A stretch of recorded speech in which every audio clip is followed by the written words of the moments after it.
ऐसे कर देना और इस लाइन को थोड़ा सा लंबा कर देना है। फिर आपको आगे थोड़ी सी लाइन खींचनी है और लो, आपका A+ रेडी है। नो नो नो नो रितीशा, ये आप क्या कर रहे हो बेटा? अगर आपको एग्ज़ाम में F ग्रेड मिला है तो इसको आपने A+ क्यों बना दिया? क्या आपने F ग्रेड का A+ बना दिया? किस लिए? ये तो बैड हैबिट होती है। लेकिन आप मेरे को डांटो ना, क्योंकि मेरा F तो बेटा ऐसे थोड़ी करते हैं। ठीक है, आपका F ग्रेड आया था तो दोस्तों आप भी ऐसे ही करते हो। एग्ज़ाम में F ग्रेड आने पर या कम मार्क्स आने पर आप उसको अपने पेरेंट्स से छुपाते हो, तो ये गलत हैबिट है, समझे आप? ओके, मुझे क्या करना चाहिए था? बेटा पहले आप ये देखो कि आपके कम मार्क्स क्यों आए।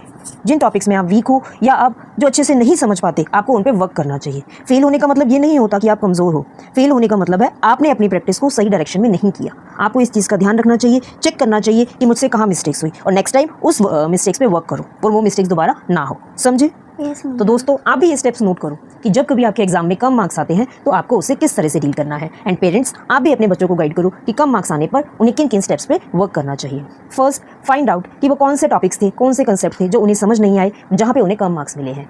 सेकेंडली, उन्हें उन कंसेप्ट को रिवाइज करना है, किसी से भी समझना है। वो टीचर्स हो सकते हैं, पेरेंट्स हो सकते हैं या उनके ट्यूटर्स हो सकते हैं। तो उनसे वो कंसेप्ट की मिस्टेक्स या कोई भी डाउट है वो क्लियर करेंगे। इसके अलावा वो रेगुलर स्टडीज़ करें, क्योंकि पढ़ाई करना एक दिन का काम नहीं होता, हमें रेगुलर स्टडीज़ करनी चाहिए, समझे बेटा? रेगुलर स्टडीज़ करो, रेगुलर प्रैक्टिस करो, ताकि एक दिन में सारा काम इकट्ठा ना हो जाए, है ना? सारा वर्क, सारी प्रैक्टिस एक दिन में नहीं हो सकती है। रेगुलर थोड़े टाइम के लिए सही, बट आप प्रैक्टिस करो।